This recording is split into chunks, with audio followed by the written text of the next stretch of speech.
Good morning મિત્રો, આપણે ગયો લેક્ચર જે હતો એને કન્ટિન્યુ આપણે કરીએ મિત્રો. તો આપણે ચર્ચા કરી રહ્યા હતા કે વીમાના પ્રકારો. વીમાના પ્રકારની અંદર આપણે જીવન વીમાનો અભ્યાસ કર્યો. કે જીવન વીમામાં જિંદગીનો વીમો અને હયાતીનો વીમો હતો. હવે આપણે ચર્ચા કરવાની છે સામાન્ય વીમા, જનરલ ઇન્સ્યોરન્સ. વ્યક્તિના જીવન સિવાયનો જે પણ વીમો આવે એ બધાને સામાન્ય વીમા તરીકે ઓળખવામાં આવે. હવે સામાન્ય વીમાને મુખ્યત્વે ત્રણ ભાગમાં વહેંચાય છે: માલનો હેરફેરનો વીમો, આગનો વીમો અને અન્ય વીમો. અને ચોથો એક પ્રકાર પડે છે એ અન્ય વીમાની અંદર જ આવે છે. આમ ચોથો પ્રકાર પણ તમે કહી શકો અને અન્ય વીમાની અંદર પણ કહી શકો. તો કે એ આવે છે સ્વાસ્થ્યનો વીમો, મેડિક્લેમ. એ પણ એક અન્ય વીમાનો એક પ્રકાર છે મિત્રો.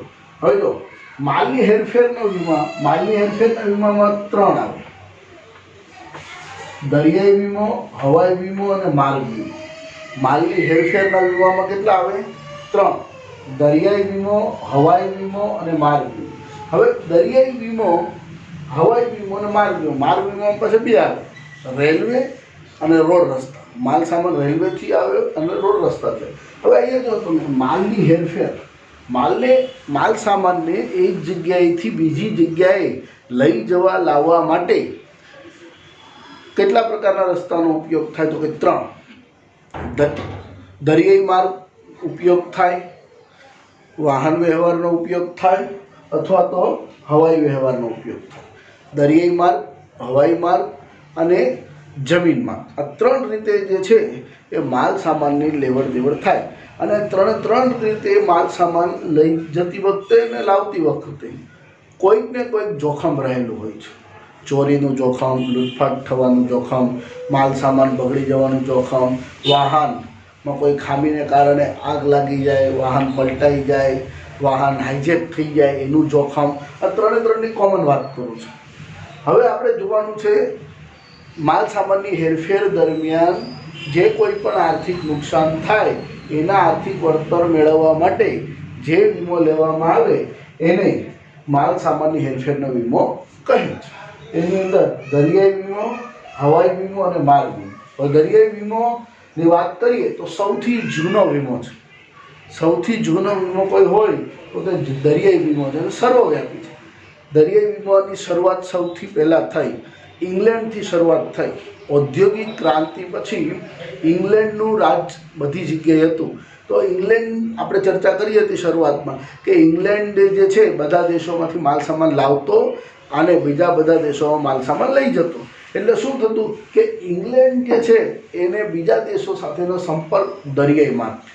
એટલે સૌથી જૂનો વીમો છે, સર્વવ્યાપી છે. હજુ પણ હાલની તારીખમાં પણ પેસેન્જરને લઈ જવા લાવવા અને માલ સામાનની હેરફેર માટે દરિયાઈ વીમાનો સૌથી વધુ ઉપયોગ થાય છે. તો સૌથી જૂનો વીમો છે, સૌથી સસ્તો છે. આમાં વીમાનું પ્રીમિયમ સૌથી સસ્તું હોય. કેમ સસ્તું હોય? તો કે અહીંયા એક સાથે અનેક ચીજ વસ્તુ લઈ જવાની હોય છે. એટલે એકમ દીઠ પડતર જે છે એની એ સસ્તી આવે છે, ઓછી આવે છે. અને સમય એનું એક વસ્તુ છે કે એમાં જોખમ વધારે છે. દરિયાઈ માર્ગની અંદર જોખમ સૌથી વધારે હોય. જોખમ તો ત્રણેયમાં છે, પણ અહીંયા જોખમ બીજા બધા કરતાં થોડુંક વધી જાય છે. અને આમાં જે છે એ સમય વધુ લાગે છે. આ એક એની મર્યાદા છે. સમય સૌથી વધારે લાગે છે, કારણ કે એક દેશમાંથી બીજા દેશમાં સમુદ્ર માર્ગ, દરિયાઈ માર્ગથી જ્યારે વાહન જતું હોય, શિપ જતું હોય ત્યારે એને સમય લાગતો હોય છે. હવે 18મી સદીથી જે છે એ આ દરિયાઈ માર્ગમાં વીમાની શરૂઆત થઈ હતી. દરિયાઈ માર્ગ દ્વારા જે માલ સામાન લઈ જવાતો હતો એ શરૂઆત થઈ હતી. અને લોઇડ્સ ઓફ લંડન નામની કંપનીએ દરિયાઈ માર્ગમાં માલ સામાન લઈ જવા લાવવાની વીમોની શરૂઆત કરી હતી. પૂછાય છે પરીક્ષામાં, સૌ પ્રથમ કંપની છે એટલે પૂછાય લોઇડ્સ ઓફ લંડન. અને આજે પણ 325 વર્ષથી વધુ સમય થયો તેમ છતાંય પોતાની કામગીરી વિશ્વસનીયતાથી કરી રહી છે. આ પૂછાય છે કે કેટલા વર્ષથી કઈ કંપની ક્યાંની છે? લંડન એટલે કે ઇંગ્લેન્ડની છે. અને કયા વીમો આપે છે? તો કે દરિયાઈ વીમો આપે છે. 325 વર્ષ કરતાં પણ વધુ સમયથી વીમો આપી રહી છે. આ છે દરિયાઈ વીમો. સસ્તો છે, સર્વવ્યાપી છે, સૌથી જૂનો છે જોખમી છે અને એમાં સમય વધારે લાગે છે, આટલી બાબત યાદ રાખો. પછી છે હવાઈ વીમો. હવે હવાઈ વીમામાં એક જગ્યાએથી બીજી જગ્યાએ પ્લેન જાય તો એમાં સમય કેવો લાગે? ઓછો લાગે. પણ એની સામે આ વીમો કેવો છે? મોંઘો છે. આમાં કિંમતી અને જરૂરી અને ખૂબ જ અત્યંત આવશ્યક હોય અને ખૂબ જ કિંમતી વસ્તુ હોય એ જ લઈ જવામાં. અનાજ ન લઈ જવામાં. અનાજ એ સસ્તી વસ્તુ છે, એને શિપની અંદર તમે મોકલી શકો. પણ કોઈ સોનાની કિંમતી વસ્તુ છે, હીરા છે કે કોઈ કિંમતી દવા છે, ફોર્મ્યુલા છે, એને હવાઈ માર્ગે લઈ જવામાં. હવે હવાઈ માર્ગે લઈ જવામાં આવે એટલે એનું જોખમ તો ખરું જ. જોખમ તો સૌથી વધારે. દરિયાઈ માર્ગ કરતાં પણ અહીંયા જોખમ થોડુંક વધારે. અને પ્રીમિયમની કિંમત કેવી?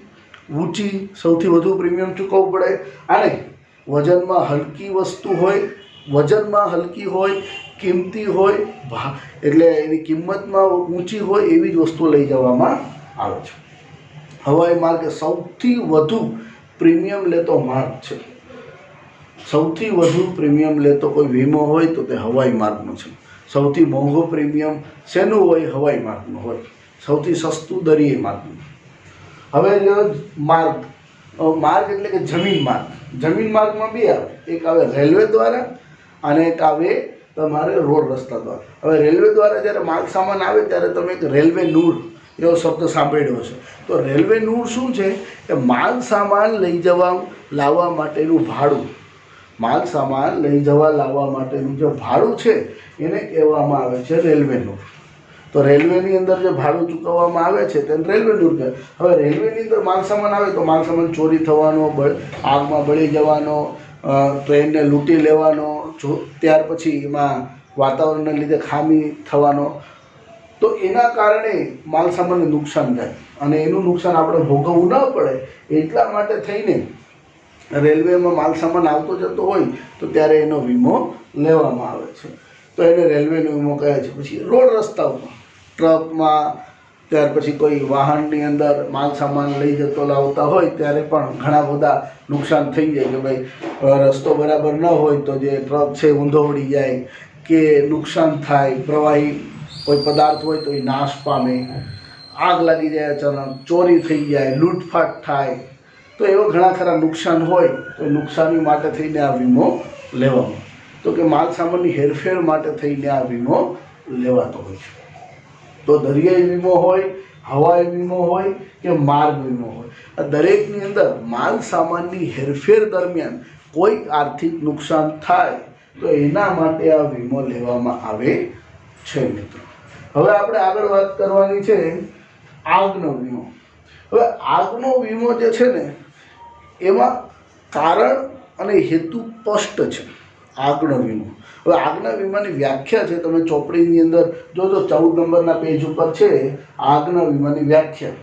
અહીંયા તમને થોડુંક અક્ષર નાના દેખાશે, કદાચ ક્લીન નહીં ના પણ દેખાય, પણ તમારી ચોપડીમાં જો ચોપડી હોય તો, અથવા ચોપડી ન હોય તો પીડીએફમાંથી પહેલાં વિડીયોને પોઝ કરીને પીડીએફમાંથી પહેલાં વ્યાખ્યા લખો અને પછી આપણે જોઈએ. તો કે માલ મિલકતને, માલ સામાનનો પણ વીમો આવે, મિલકતનો પણ વીમો. મકાનનો વીમો લઈ શકો, દુકાનનો વીમો લઈ શકો અને દુકાનની અંદર સ્ટોકનો વીમો લઈ શકો.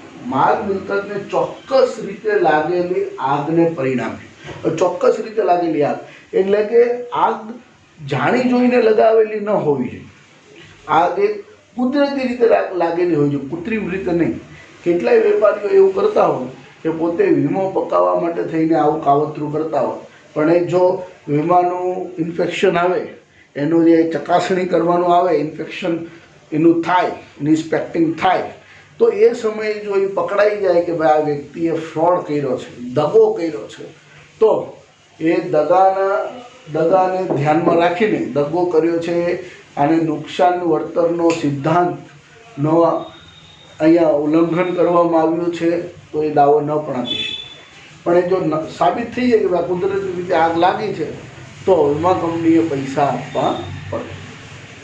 માલ મિલકતને ચોક્કસ રીતે લાગેલી આગને પરિણામે પૂર્ણ અથવા અંશતઃ, પૂર્ણ અથવા અંશતઃ એટલે જો 100% વીમો લીધો તો 100% પૈસા મળે, 50% લીધો તો 50%, 80% લીધો તો 80%, 60% લીધો હોય તો 60%. એને કહેવાય અંશતઃ. પૂર્ણ અથવા અંશતઃ નુકસાન થાય नुकसान थाय એટલે કે નાશ પામે તો નુકસાન વળતર આપવાના વચનના બદલામાં નુકસાનનું વળતર આપવાના વચનના બદલામાં પ્રીમિયમનો અવેજ મેળવવાના કરારને આગનો વીમો કહે છે. હવે આપણે જે વીમાની વ્યાખ્યા હતી ત્યાં જે ચોક્કસ કારણ હતું અહીંયા આગ લખી નાખવાનું. ચોક્કસ કારણ તો આગના કારણ, એટલે આખી વીમાની વ્યાખ્યા એ આગની વ્યાખ્યા બની ગઈ, આગના વીમાની વ્યાખ્યા બની ગઈ. અહીંયા ચોક્કસ કારણ શું છે? આગ છે. ચોક્કસ કારણે માલ કે મિલકતને આગને કારણે પરિણામે પૂર્ણ અથવા અંશતઃ નુકસાન થાય, નાશ પામે તો નુકસાનનું વળતર આપવાના વચનના બદલામાં પ્રીમિયમનું અવેજ મેળવવાના કરારને આગનો વીમાનો કરાર કહે છે. કારણ કે એણે ચોક્કસ કારણ છે, હેતુ છે કે આગ લાગે, નુકસાન થાય તો વીમા કંપની વચન આપે છે કે હું તમારી પાસેથી પ્રીમિયમ લઉં છું, તો તમને જો આગથી નુકસાન થશે તો એના પૈસા આગમાં થયેલ નુકસાનીના પૈસા આપવા હું બંધાયેલ છું. કેટલો? સંપૂર્ણ વીમો લીધો સંપૂર્ણ, અંશતઃ લીધો હોય તો અંશતઃ, પણ એ પૈસા આપવા માટે હું બંધાયેલ છું.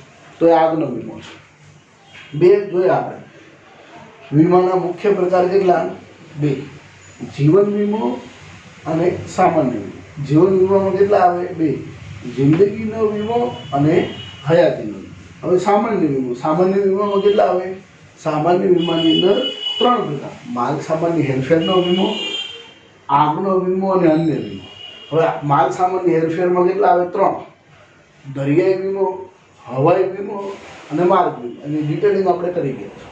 આગનો વીમો, આગના વીમાની પણ ડિટેલિંગ કરી ગયા છે. હવે આગના વીમાની અંદર એ આગના વીમાનો હેતુ સ્પષ્ટ છે અને એનું નુકસાન જેટલા પ્રમાણમાં થાય એટલું આપવા માટે વીમા કંપની બંધાયેલી. સંપૂર્ણ વીમો લીધો તો સંપૂર્ણ, અંશતઃ વીમો લીધો હોય તો અંશતઃ. હવે ત્રીજો પ્રકાર છે. ત્રીજો પ્રકાર છે કે અન્ય પ્રકાર, અન્ય વીમો. તો અન્ય વીમામાં ઉપરમાં જે ન આવતો હોય ને બધું આમાં આવે. શું?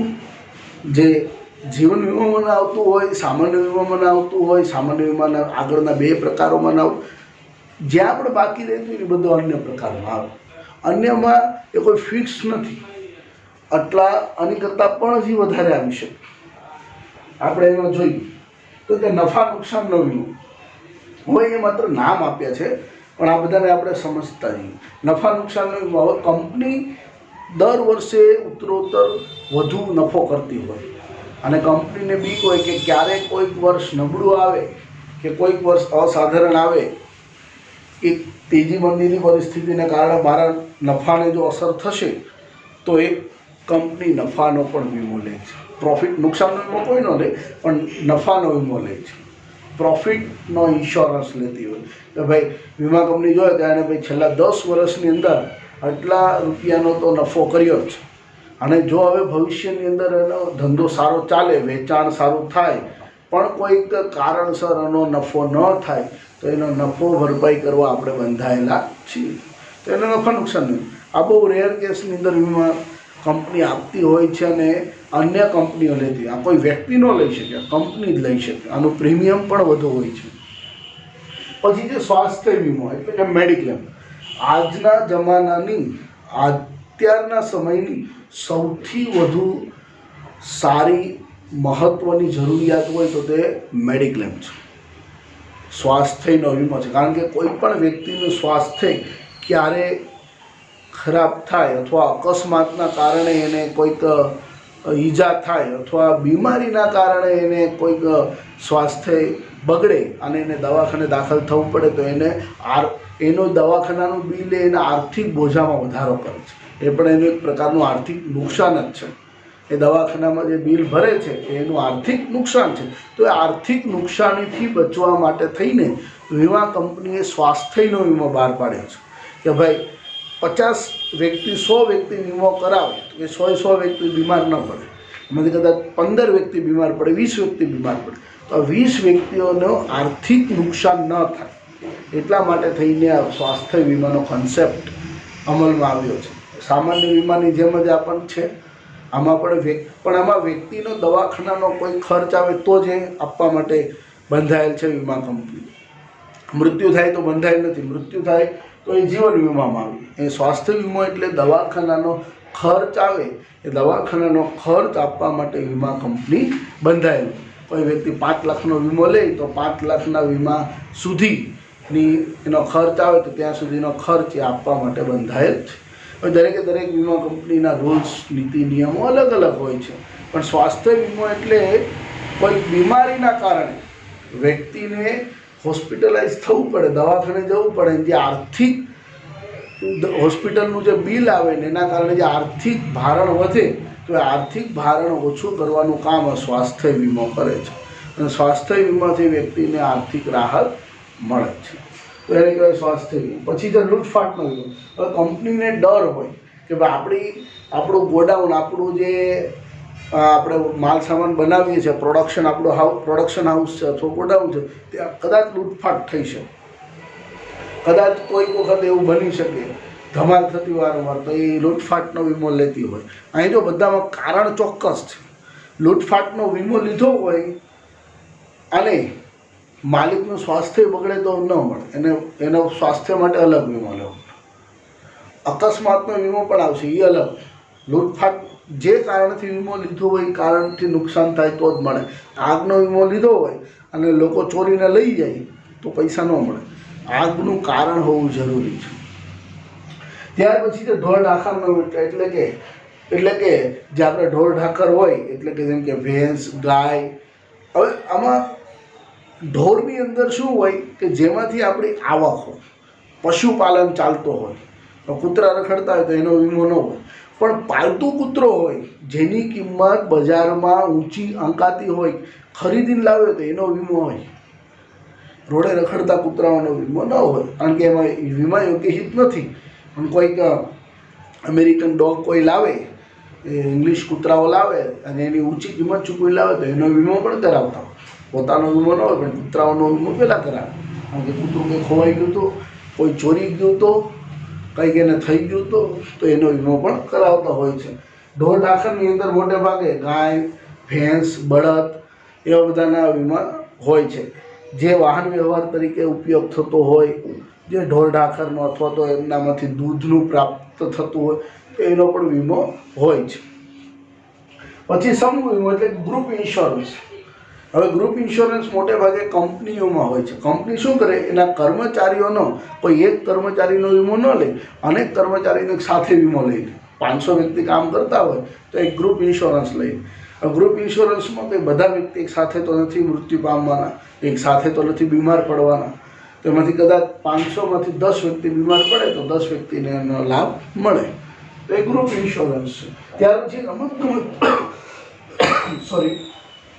પછી જે રમતગમતનો વીમો. હવે રમતગમતનો વીમો એટલે ટુર્નામેન્ટ આખી રમાતી. IPLની ટુર્નામેન્ટ છે એ રમાય, પણ કોઈ કુદરતી કારણસર કે માનવ સર્જન કારણસર એ મેચ ન રમાય, એ ટુર્નામેન્ટ આખી રદ થાય તો એના આયોજકોને ઘણો ખરો આર્થિક બોજો પડે, આર્થિક નુકસાન થાય. તો એ આખી ટુર્નામેન્ટનો આખી મેચનો વીમો લેતા. કે IPL એક્ઝામ્પલ લઈએ કે IPL રમાતી હોય, હવે એક મેચ કોઈક વરસાદને કારણે બંધ થાય તો આતંકવાદી હુમલો થાય, એના કારણે બંધ થાય તો ધમાલ થાય, એ મેચ રદ થાય તો એના આયોજકોને નુકસાન થાય. તો વીમા કંપનીએ નુકસાનના બદલામાં આર્થિક વળતર આપે. કે ટુર્નામેન્ટ બંધ રહે તો એનું પણ વીમા કંપની જે છે એને નુકસાનના બદલામાં આર્થિક વળતર આપે, પણ એનું પ્રીમિયમ બહુ વધારે હોય છે, હાઈ પ્રીમિયમ હોય છે. ત્યાર પછી છે વાહનનો વીમો. વાહનનો વીમો આપણને ખબર જ છે કે ભાઈ ફરજિયાત છે. વાહનનો વીમો ન હોય, 2 વ્હીલર કે 4 વ્હીલર હોય એનો વીમો ન હોય તો પોલીસ પકડે ને આપણે દંડ ભરવો પડે. એ વીમો ફરજિયાત છે. વાહનના વીમામાં પણ 2 પ્રકાર આવે. એની અંદર ત્રાહિત પક્ષનો વીમો પણ એક આવે અને ફૂલ વીમો આવે. ફૂલ વીમાની અંદર આપણી ગાડી નવી હોય 5-7 વર્ષ સુધી ફૂલ વીમો મળે, પછી ત્રાહિત પક્ષનો વીમો મળે, જેને તમે સરળ ભાષામાં કહેતા હશો third party insurance. Third party insurance એટલે ત્રાહિત પક્ષનો વીમો. હવે પહેલાં વાહનનો વીમો સમજી લો કે ભાઈ વાહનને કોઈ પણ પ્રકારનું નુકસાન થાય તો એ વાહન ચાલકને એનો નુકસાનીનું વળતર મેળવવા માટે એ વીમા કંપનીમાં દાવો કરી શકે. અને આ કારણ જે છે એ વાહનનું નુકસાન છે. હવે વાહનનો વીમો લીધો હોય અને વ્યક્તિ બીમાર પડે તો વ્યક્તિને પૈસા મળે ન મળે, કારણ કે એને વાહનનો વીમો લીધો છે. તો વાહનને નુકસાન થાય અકસ્માતના કારણે કે કોઈ કારણસર, તો એને એ વીમાની રકમ મળે. અકસ્માત હોવું એ મોટું કારણ હોય છે, તો એ વાહનનો વીમો છે. પછી છે આપણે લઈ લઈએ ત્રાહિત પક્ષનો વીમો, થર્ડ પાર્ટી ઇન્સ્યોરન્સ. હવે થર્ડ પાર્ટી ઇન્સ્યોરન્સ શું છે? મારી પોતાની ગાડી છે, હું પોતે ગાડી લઈને જાઉં છું. હવે મારી ગાડીને 10 વર્ષ થયા છે ધારો, તો મને ગાડીનો ફૂલ વીમો ન મળે, પણ થર્ડ પાર્ટી ઇન્સ્યોરન્સ મળે. થર્ડ પાર્ટી ઇન્સ્યોરન્સ શું છે? તો કે હું ગાડી લઈને જાઉં છું, સામેથી એક ભાઈ ગાડી લઈને આવે છે. હવે મારી ગાડી એને ભટકાઈ છે, એ ભાઈને પણ વાગે છે, મને પણ વાગે છે. મારી ગાડીને પણ નુકસાન થાય છે, એની ગાડીને પણ નુકસાન. તો મારી પાસે થર્ડ પાર્ટી ઇન્સ્યોરન્સ હોય તો ઇન્સ્યોરન્સ કંપની મારી ગાડીના કે મારા દવાખાનાના પૈસા તો બેમાંથી એક કંઈ આપશે જ નહીં, ગાડીના પૈસા જ આપશે. મારી ગાડીના વીમા કંપની પૈસા નહીં આપે, સામેની ગાડીના પૈસા આપશે. કેમ? તો કે વીમો લેનાર હું છું, વીમો આપનાર વીમા કંપની છે, અને ત્રીજો વ્યક્તિ છે જેને મારા કારણે નુકસાન થયું છે, અને વીમા કંપની ત્રીજા વ્યક્તિને મારા કારણે નુકસાન થયું છે એટલે એને પૈસા આપશે. એટલે એને કહેવાય થર્ડ પાર્ટી ઇન્સ્યોરન્સ, ત્રાહિત પક્ષનો વીમો. વીમો આપનાર વીમા કંપની, વીમો લેનાર, વીમો આપનાર કંપની પહેલો પક્ષ, વીમો લેનાર બીજો પક્ષ. એટલે વીમો આપનાર કંપની પ્રથમ પક્ષ બીજા પક્ષને પૈસા ન આપતા ત્રીજા પક્ષને પૈસા આપે, એને કહેવાય ત્રાહિત પક્ષ. એટલે એને કહેવાય થર્ડ પાર્ટી ઇન્સ્યોરન્સ. હવે તેવી જ રીતે સામેવાળાએ પણ વીમો લીધો હશે, થર્ડ પાર્ટી ઇન્સ્યોરન્સ ફરજિયાત છે. તો વીમા કંપની એની વીમા કંપની એને નહીં આપે, એ મને આપશે. એટલે કે મારા બાઇકનો ખર્ચો આપશે. એને કહેવાય થર્ડ પાર્ટી ઇન્સ્યોરન્સ, ત્રાહિત પક્ષનો વીમો. વીમો જે વ્યક્તિએ લીધો છે એ વ્યક્તિને વીમા કંપની પૈસા ન આપતા એની સામેની વ્યક્તિને જ્યારે પૈસા આપે ત્યારે એને કહેવાય થર્ડ પાર્ટી ઇન્સ્યોરન્સ. ત્યાર પછી શાખનો વીમો. હવે શાખ એટલે કે ક્રેડિટ કાર્ડ લેવો તો એની ઉપર વીમો આવે કે ભાઈ તમારો ક્રેડિટ કાર્ડ તમે લીધો છે ને તમારી સાથે કંઈ ફ્રોડ થાય, કોઈ દગો થાય, ઓનલાઈન ટ્રાન્ઝેક્શનમાં તમારા પૈસા જતા રહે, તો એનો પણ ઇન્સ્યોરન્સ તમે લઈ શકો. તો કે કોઈ વ્યક્તિ જે છે એ પોતાને શાખ ઉપર માલ સામાન લાવતો હોય, ક્રેડિટ ઉપર માલ સામાન લાવતો હોય, અને માલ સામાન જો નાશ પામે અથવા એને યોગ્ય સમયે શાખ ઉપર માલ સામાન ન મળે તો એણે વીમો લીધો હોય તો એને આર્થિક નુકસાનીનું વળતર મળે. એ શાખનો વીમો છે. ત્યાર પછી છેતરપિંડી સામે વફાદારીનો વીમો. હવે કોઈ વ્યક્તિ જે છે એના ભાગીદારો સાથે કે અન્ય વ્યક્તિ સાથે છેતરપિંડીનો વીમો લીધો હોય અને એની સાથે જો છેતરપિંડી થાય તો વીમા કંપની એને પૈસા આપવા માટે બંધાયેલ છે, આર્થિક વળતરનું નુકસાન આપવા માટે બંધાયેલ છે. પછી અકસ્માતનો વીમો, એ આપણે જોઈ ગયા કે ભાઈ અકસ્માતથી કોઈ વ્યક્તિનું મૃત્યુ થાય, એક્સિડેન્ટલ ઇન્સ્યોરન્સ. અકસ્માતથી કોઈ અહીંયા દવાખાનાનો ખર્ચ નહીં મળે, વ્યક્તિનું મૃત્યુ હોય તો જે પૈસા મળે, નહીં તો નહીં મળે. આ એક પ્રકારનો જિંદગીના વીમા જેવું છે. પણ એ અકસ્માતના વીમામાં અકસ્માતથી જ મૃત્યુ થવું જરૂરી છે, ત્યારે જિંદગીના વીમાની અંદર કુદરતી મૃત્યુ પણ હોઈ શકે. અકસ્માતથી મૃત્યુ થાય વ્યક્તિનું તો વીમા કંપની જે પૈસા આપે એને અકસ્માત વીમો કહેવાય. પછી કુદરતી આપત્તિનો વીમો. કુદરતી આપત્તિનો વીમો એટલે એક્ટ ઓફ ગોડ. તમે જોયું હશે ઓ માય ગોડની અંદર એક કાલ્પનિક વાર્તા છે, ફિલ્મ છે, રિયલ લાઈફમાં એવું નથી હોતું. કુદરતી આપત્તિનો વીમો. કુદરતી આપત્તિનો વીમો એટલે કુદરતથી, ધરતીકંપ, ભૂકંપ, કુદરતી હોનારતથી આપણા ધંધાને, આપણે જે વસ્તુ લીધી હોય ને, ગાડી નહીં કે 4 વ્હીલ ને કે મકાન ને, જે વસ્તુ લીધી હોય એને જો નુકસાન થાય તો વીમા કંપની પૈસા આપવા માટે બંધાયેલ છે, એને કહેવાય કુદરતી આપત્તિનો વીમો. અને ત્યાર પછી છે કામદાર વળતરનો વીમો. હવે કામદાર વળતરનો વીમો પણ કંપની લેતી હોય છે, કારણ કે કંપનીમાં ઘણા ખરા કામદારો કામ કરે અને કામદારને કામના સમયે, કામના સ્થળે જો કોઈ અપંગતા આવી જાય, ડિસેબિલિટી આવે, મૃત્યુ થાય, એ વ્યક્તિ કામ કરવા માટે સક્ષમ ન રહે તો એવા સંજોગોમાં એ કંપની એને પૈસા આપવા, તો એ કંપની એ આર્થિક બોજામાંથી મુક્ત થવા માટે એ વીમા કંપની પાસેથી એ વીમા કર્મચારીઓનો વળતરનો વીમો લે છે. એટલે કામદારને કોઈ કામદારનું મૃત્યુ થાય, કોઈ કામદારને અકસ્માત થાય, અપંગતા આવે, ડિસેબિલિટી આવે તો એના પૈસા કોણ ચૂકવશે? વીમા કંપની ચૂકવશે. એનો માલિક ચૂકવશે નહીં. તો એને કહેવામાં આવે છે કામદાર વળતર વીમો. તો આટલા પ્રકાર છે. આના ઉપરાંત પણ અનેક પ્રકારો આવે. કોઈ વ્યક્તિ પોતાના અંગ ઉપાંગનો પણ વીમો લઈ શકે, પણ એમાં એનું વીમા યોગ્ય હિત સ્ટ્રોંગ હોવું જોઈએ. જેમ કે કોઈ ફૂટબોલનો પ્લેયર હોય તો એનું મેઇન જીવન શું છે? જીવનનું આવક મેળવવાનું સાધન શું? તો કે પોતાના પગ. તો પોતાના પગનો વીમો લઈ શકે, આપણે ન લઈ શકીએ. હવે કોઈક સિંગર છે તો એનો વીમા યોગ્ય હિત એની આવક મેળવવાનું આર્થિક સાધન શું છે? ગળું. તો એ પોતાના ગળાનો વીમો લઈ શકે. ત્યાર પછી કોઈ ક્રિકેટર હોય તો એ પોતાના હાથ પગનો વીમો લઈ શકે. સામાન્ય વ્યક્તિ આ અંગ ઉપાંગનો વીમો ન લઈ શકે, તમે એનું ન લઈ શકે. પણ કોઈ વિશિષ્ટ કાર્ય સાથે જોડાયેલ વ્યક્તિ હોય, કોઈ વાજિંત્રા વગાડનાર હોય તો એને આ આંગળાઓનો વીમો લઈ શકે. તો કોઈ વ્યક્તિ વિશિષ્ટ ક્ષેત્ર સાથે જોડાયેલ હોય, હવે ફિલ્મની અંદર સ્ટન્ટમેન હોય, એ સ્ટન્ટ કરનારા જે જુદા જુદા સ્ટન્ટમેનો હોય તો એ સ્ટન્ટ કરનારા પોતાના હાથ પગનો વીમો લઈ શકે. કારણ કે સ્ટન્ટ દરમિયાન જો એને કોઈ ઈજા થાય તો એને આખું જીવન પછી બેસી રહેવું પડે, બીજું કોઈ કામ ન આવડતું તો એ પોતાનો વીમો લઈ શકે. પણ વિશિષ્ટ વ્યક્તિ અને વિશિષ્ટ ક્ષેત્ર હોય તો એ અંગ ઉપાંગનો વીમો લઈ શકે. આ ઉપરાંત આજે તો નાનામાં નાની વસ્તુથી લઈને વિશાળ મહાકાય યંત્રો સુધીનો વીમો મળે છે. જેમ કે તમે મોબાઈલનો વીમો લઈ શકો, તમારી ગાડી હોય એની ચાવીનો વીમો કોઈ વ્યક્તિ લઈ શકે. તો એની ચાવી સોનાની બનાવેલી કોઈ મોંઘી હોય, તો કોઈ ઘડિયાળ હોય કે તમારી કોઈ ઇલેક્ટ્રોનિક એવી વસ્તુ હોય કે જે મોંઘી હોય, ઊંચી કિંમત હોય, એનો પણ વીમો લઈ શકો. આજે દરેક વસ્તુનો વીમો તમે લઈ શકો છો. નાનામાં નાની તમે 10,000ની કોઈ વસ્તુ લો ત્યારથી લઈને કરોડો અબજો રૂપિયાની વસ્તુ લો, ઇલેક્ટ્રોનિક હોય કે કોઈક સારી વસ્તુ હોય, વપરાશ લાયક હોય, તો એનો વીમો આજે વીમા કંપનીઓ આપતી હોય છે. તો આ છે વીમાના પ્રકારો. વીમાના પ્રકારની અંદર જીવન વીમો અને સામાન્ય વીમાની આપણે ચર્ચા કરી.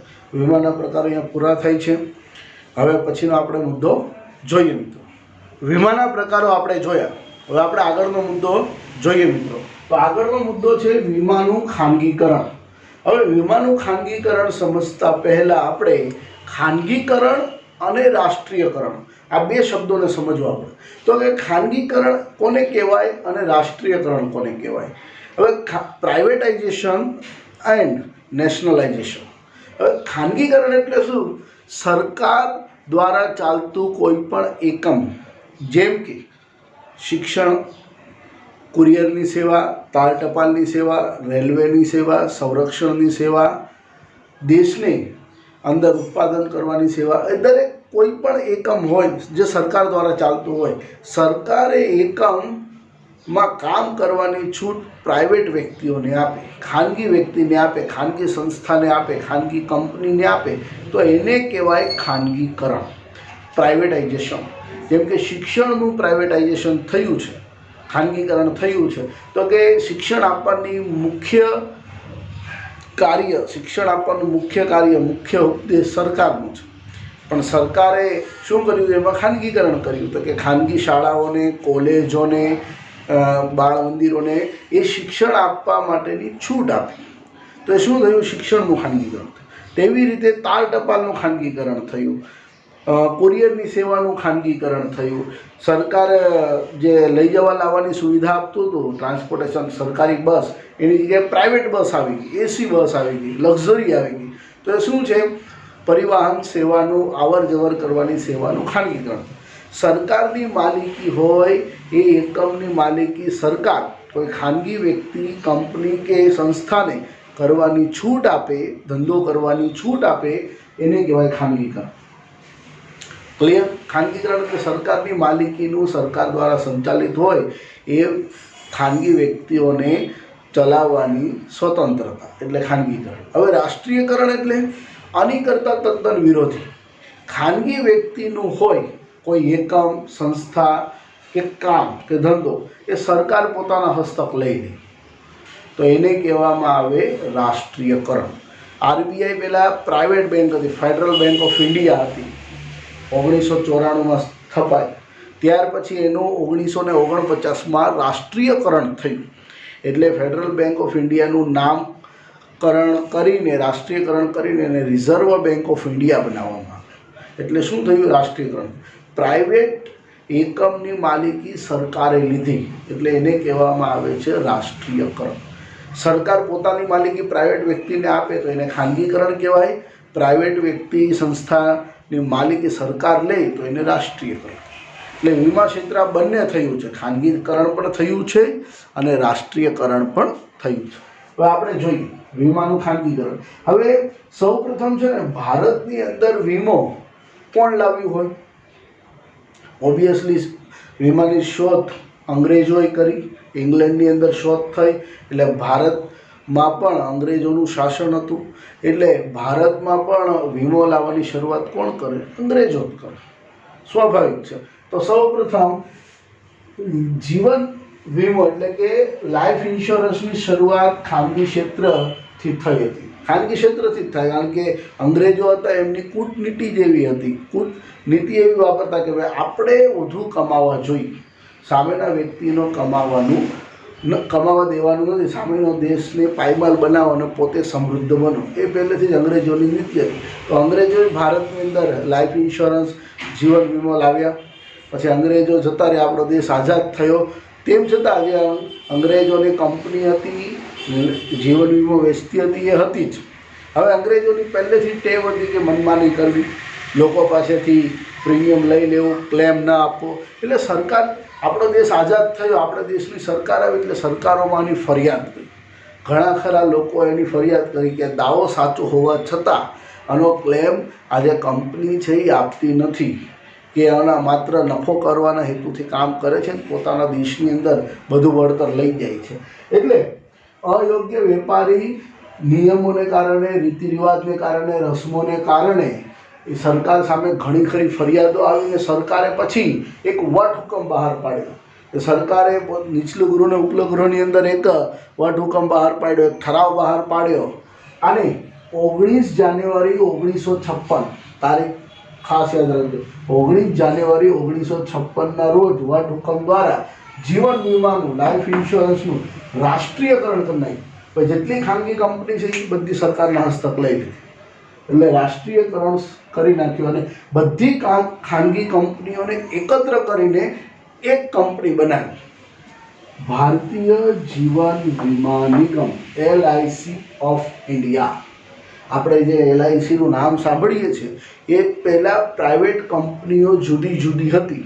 એ જુદી જુદી પ્રાઇવેટ કંપનીઓને બધી પ્રાઇવેટ કંપનીએ સરકારે એકત્ર કરીને એની ઉપર પોતાનો વટહુકમ બહાર પાડીને પોતાની માલિકી જાહેર કરી દીધી કે હવે બધી પ્રાઇવેટ કંપનીઓ એક છે અને બધી કંપનીઓનો માલિક ભારત સરકાર છે. અને એને નામ આપવામાં આવ્યું ભારતીય જીવન વીમા નિગમ, LIC, life insurance corporation of India. હવે એનું એક હથ્થું ઇજારાની શરૂઆત થઈ. ભારતની અંદર 1956થી 20થી 25 વર્ષ સુધી LICનો કોઈ હરીફ જ નહોતો. ઇજારો એટલે એક જ વ્યક્તિ વેચનાર હોય એવા બજારની ઇજારાવાળું બજાર કહેવાય. એટલે કે ત્યાં એનો હરીફ ન હોય, સ્પર્ધા ન હોય, એટલે એક જ વ્યક્તિ એને ઇજારો કહેવાય. એટલે LICનો ઇજારો રહ્યો. હવે આ થઈ LICની વાત. LICમાં રાષ્ટ્રીયકરણ થઈ ગયું. જો પહેલાં ખાનગી કંપનીઓ હતી એનું રાષ્ટ્રીયકરણ થયું, પછી એનું પાછું ખાનગીકરણ પાછું થશે. એટલે કે જનરલ ઇન્સ્યોરન્સની શરૂઆત પણ બ્રિટિશરોએ કરી. ભારતની અંદર એ જ હતા એટલે બ્રિટિશરોએ કરી. સમયાંતરે એની ઉપર નિયંત્રણો મુકાતા ગયા. જો LIC, લાઈફ ઇન્સ્યોરન્સ ઉપર તો ભારત સરકારે 1956ની અંદર નિયંત્રણો મૂકીને પોતાની દેશની કંપની લાવી. પણ જનરલ ઇન્સ્યોરન્સમાં હજુ પણ ખાનગી કંપનીઓ હતી ને એમની મનમાનીઓ શરૂ રહી, કેટલીક એમની ફરિયાદો ગઈ ને એ બધાને ધ્યાનમાં રાખીને ભારત સરકારે સમયાંતરે એમાં નિયંત્રણો મૂકતા ગયા. પણ 1972માં એનું રાષ્ટ્રીયકરણ થયું. ક્યારે રાષ્ટ્રીયકરણ થયું? 1972ના રોજ ભારત સરકારે જનરલ વીમા કંપનીઓનું સામાન્ય વીમાનું રાષ્ટ્રીયકરણ કર્યું અને 1 જાન્યુઆરી 1973ની તમામ કંપનીઓનું રાષ્ટ્રીયકરણ કરી નાખ્યું અને 4 જુદી જુદી કંપનીઓમાં એને વિભાજિત કરી. એ 4 કંપની આજે પણ કામ કરે છે. પહેલી છે the new India life insurance the new India insurance company private limited. બીજું છે ઓરિએન્ટલ, તમે નામ સાંભળ્યું હશે, ઓરિએન્ટલ ઇન્સ્યોરન્સ પ્રાઇવેટ લિમિટેડ. ત્રીજું છે નેશનલ ઇન્સ્યોરન્સ અને ચોથું છે એક છે ન્યૂ ઇન્ડિયા, નેશનલ, ઓરિએન્ટલ અને યુનાઇટેડ. 4 કંપનીઓમાં વિભાજન કર્યું. એલઆઈસી એક જ બનાવી, લાઈફ ઇન્સ્યોરન્સ માટે એક જ બનાવી, પણ જનરલ ઇન્સ્યોરન્સનું કામ વિશાળ હતું. જનરલ ઇન્સ્યોરન્સની અંદર ઘણી બધી કંપનીઓ, ઘણી બધી વીમાના પ્રકાર હોય, ઘણા બધા લોકોની સાથે મળવાનું હોય, એટલે એને 4 કંપનીઓ બનાવી. નેશનલ, ન્યૂ ઇન્ડિયા, યુનાઇટેડ અને ઓરિએન્ટલ. આ 4 કંપની. એમાંથી આજે 3 કંપનીઓ ખોટમાં છે ને એક કંપની નફામાં ચાલે છે, સારામાં સારી ચાલે છે, પ્રાઇવેટ કંપનીઓને ટક્કર આપે છે. તે છે the new India insurance company. આ 3 કંપનીઓને કદાચ મર્જ કરવાની વાત સરકાર કરી રહી છે, કે ભવિષ્યની અંદર કદાચ કરશે. તો કે જનરલ વીમાનું રાષ્ટ્રીયકરણ ક્યારે થયું? 1972માં એનો વટહુકમ બહાર પાડ્યો, કાયદો બનાવ્યો અને અમલ ક્યારથી આવ્યો? 1 જાન્યુઆરી 1973થી એનો અમલ આવ્યો. એલઆઈસીની સ્થાપના 19 જાન્યુઆરી 1956ના રોજ એની સ્થાપના થઈ. એલઆઈસીના પરીક્ષામાં પૂછાય છે એલઆઈસીની સ્થાપના ક્યારે થઈ. અને જીઆઈસીની સ્થાપના એટલે કે જનરલ ઇન્સ્યોરન્સની સ્થાપના 1 જાન્યુઆરી. વટહુકમ ક્યારે બહાર પાડ્યો? 1972. જો કોઈ પણ કાયદો હોય ને, એ કાયદો બને પછી એનું અમલ થાય. અહીંયા તો વટહુકમ બહાર પાડ્યો કે આજના દિવસથી જ બધી લાઈફ ઇન્સ્યોરન્સ જે છે એ સરકારના હસ્તક રહેશે. આ વટહુકમ બહાર પાડે તેના તે દિવસે બહાર પાડી ગણતરી બહાર પાડીને એનો અમલ કરાવી દેવાનો. જ્યારે આ પહેલાં નિયમ બનાવ્યો 1972નો, પછી એનો અમલ થયો. હવે વીમા ક્ષેત્રે સમીક્ષા માટે સમિતિની રચના કરવાની ખૂબ જરૂર પડે. કેમ? તો કે હજુ પણ ભારતની અંદર વિદેશી કંપનીઓ અને ભારતીય કંપનીઓ છે અને આ બંને નિયંત્રણમાં રહે, બંને એક સાથે રહીને કામ કરે, એના માટે સરકારને એક ઓથોરિટીની જરૂર હતી, એક રેગ્યુલેટરની જરૂર હતી. જેવી રીતે બેન્કિંગ ક્ષેત્રે કોણ રેગ્યુલેટ કરે છે? નાણાકીય ક્ષેત્રે, બેન્કિંગ ક્ષેત્રે તો કે આરબીઆઈ. આરબીઆઈ છે એ સમગ્ર નાણાં બજારનું સંચાલન કરે છે, નાણાં બજારને રેગ્યુલેટ કરે છે. શેર બજારમાં કોણ રેગ્યુલેટ કરે? શેર બજારમાં કોણ નિયંત્રણ રાખે? તો કે SEBI, security exchange board of India. RBI એટલે રિઝર્વ બેંક ઓફ ઇન્ડિયા. હવે તેવી રીતે વીમા ક્ષેત્રે પણ એક સંસ્થાની જરૂર પડી કે જે સંસ્થા વીમા કંપનીનું નિયંત્રણ રાખે, વીમા કંપનીનું ધ્યાન રાખે. વીમા કંપની જો કોઈ ખોટું કામ કરે તો એને શિક્ષા આપે, ગ્રાહકોને ન્યાય આપે, વીમા કંપનીને કેટલીક કન્ફ્યુઝન, મુશ્કેલી, સમસ્યા તો દૂર કરે, વીમા કંપનીને ધંધો વધારવા માટે સહાયરૂપ થાય. તો એના માટે થઈને ભારત સરકારે વિદેશી અને ભારતીય કંપનીઓ સાથે ધંધો કરવા માટે 1999માં વીમા નિયમન અને વિકાસ સપ્તાહ, વીમા નિયમન અને વિકાસ સપ્તાહ એટલે કે IRDA, insurance regulator and development authority. Most IMP છે, પરીક્ષાની અંદર પૂછાશે. Insurance regulator and development authority, IRDA. Insurance regulator and development authority. એને ગુજરાતીમાં આપણે કહી શકીએ છીએ કે વીમા નિયમન અને વિકાસ સપ્તાહ. વીમા નિયમન અને વિકાસ સપ્તાહની સ્થાપના થઈ. તો આ તો એનું ખાનગીકરણ અને રાષ્ટ્રીયકરણ. હવે IRDA. હવે IRDA જે છે એનો પાવર કેટલો છે ઇન્સ્યોરન્સ ક્ષેત્રે? તો કે નાણાકીય ક્ષેત્રે, બેન્કિંગ ક્ષેત્રે જેટલો આરબીઆઈનો છે.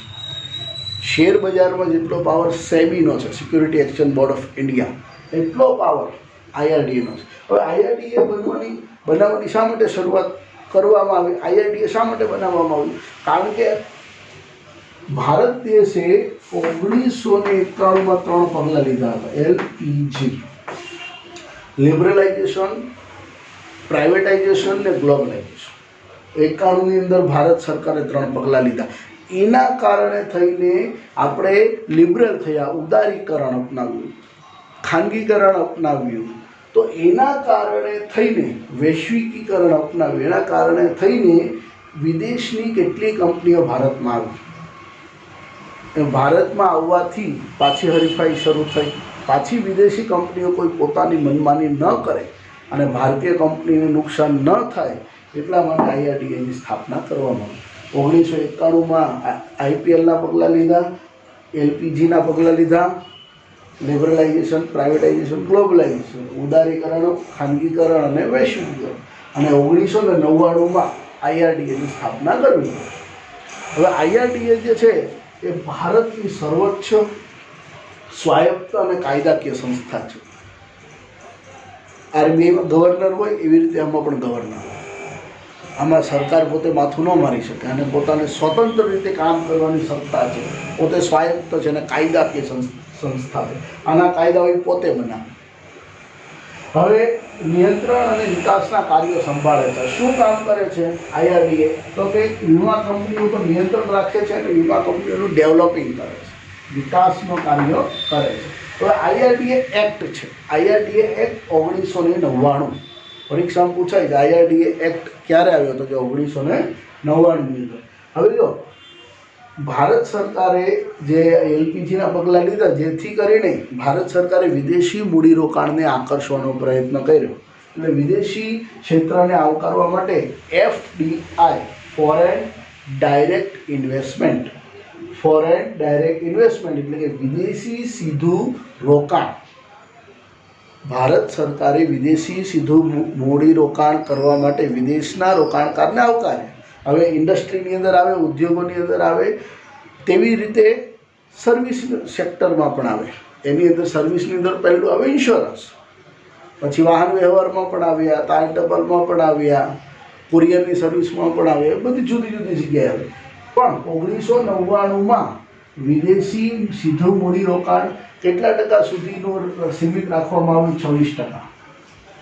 એટલે વિદેશી સીધું મૂડીરોકાણ, વિદેશનો કોઈ વ્યક્તિ વીમા ક્ષેત્રમાં 26% સુધી પોતાની મૂડી રોકાણ કરી શકે.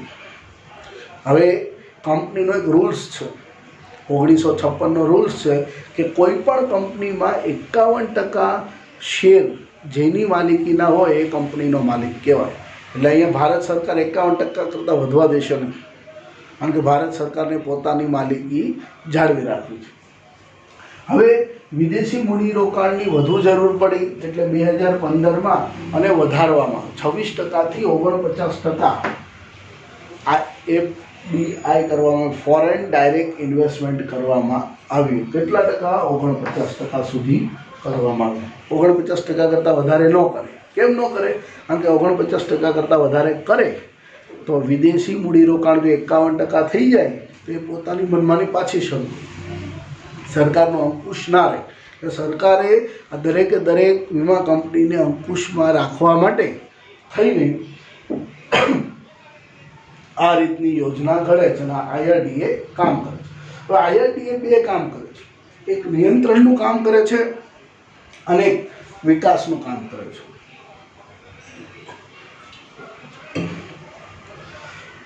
ઓગણીસો 1999માં IRDA સ્થપાઈ ત્યારે ફોરેન ડાયરેક્ટ ઇન્વેસ્ટમેન્ટ કેટલું રાખવામાં આવ્યું? 26%. 2015માં કેટલું બનાવવામાં આવ્યું? 49%. હવે IRDAના હેતુ, મુખ્ય હેતુ કે ઉદ્દેશ શું છે? મોસ્ટ ટાઈમ IRDAના હેતુ. તો પહેલો હેતુ છે વીમાધારક. વીમાધારક એટલે પોલિસી હોલ્ડર, ઇન્સ્યોરન્સ લેનાર. બે પક્ષકારો હતા, બે પક્ષકાર હોય છે, એમાં એક પક્ષકાર વીમો લેનાર. તો વીમા લેનારને વધુ પસંદગી મળે. આપણે કોઈ દુકાને જઈએ, ભાઈ અમારે કપડાં લેવા છે, પેન્ટ લેવું છે, તો કે ભાઈ આ એક જ પ્રકારનું પેન્ટ છે, તો આપણને પસંદગી કરવાનો અવકાશ રહે ના રહે. 10 પેન્ટ બતાવે તો આપણે એમાંથી કોઈ એક પેન્ટ લઈશું. તેવી રીતે વીમા ક્ષેત્ર પણ જુદી જુદી વીમા કંપનીઓ છે. તો વ્યક્તિ LICમાંથી લઈ શકે, SBI લાઈફમાંથી લઈ શકે, HDFCમાંથી લઈ શકે, ICICIમાંથી લઈ શકે, એક્સિસ બેંકમાંથી લઈ શકે. તો જુદી જુદી એને વીમા ધારકને પસંદગી મળે એવી જેમાં સારું લાગે એમાં જઈ શકે. એના માટે થઈને એમ IRDAનો મુખ્ય હેતુ છે કે ભાઈ વીમા ધારકને વધુ પસંદગીની તક મળવી જોઈએ. હવે વીમા કંપનીઓ વચ્ચે તંદુરસ્ત સ્પર્ધા દ્વારા ઓછું પ્રીમિયમ, વધુ સારી સેવા. હવે વીમા ક્ષેત્રે સ્પર્ધા લાવે અને જ્યાં સ્પર્ધા આવે, જો આ LIC છે એ 1956માં સ્થપાઈ ત્યારથી લઈને 99 સુધી, 56થી લઈને 99 સુધી એને કોઈ હરીફ જ નહોતું. એક જ LIC. લોકોએ જીવન વીમો લેવો હોય તો ક્યાં જવાનું? LIC પાસે જવાનું. પણ આ IRDA આવ્યો 1999ની અંદર, 26% વિદેશી મૂડીરોકાણ આવ્યું એટલે બીજી વિદેશી કંપની. હવે આમાં કેવું હોય, 26% એટલે 74% પૈસા ભારતવાળા રોકાણ, 26% વિદેશવાળા. 2015થી 51% પૈસા ભારતવાળા રોકાણ અને 49% પૈસા વિદેશી કંપની.